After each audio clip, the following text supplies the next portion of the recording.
தாமரைக்கு சேரு இல்ல. நீ வசரம் மிக அவசரம் நான் எட்டி தொடவா. அடிக்கடியே இளங்குடியே நான் மடிமேல் விழவா. சோழ காத்துக்குள்ள சுகம் கண்டதால காலங்கண்ணு குட்டி தூக்குதுவால. மாமனுக்கு தாங்கவில்லை, இனி மாறாப்புக்கு வேலை இல்லை.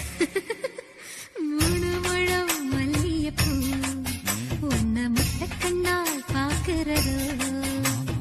முட்டக்கண்ணு மல்லியப்பூ உன்னை முட்ட சொல்லி கூப்பிடுதோ.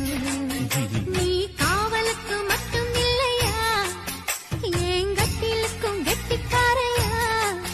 நான் சொடக்கெடுக்க சொல்லி தரையா, நீ கிட்ட வாயா. மல்லியப்பூ என்ன முட்டக்கண்ணா பாக்குதடி.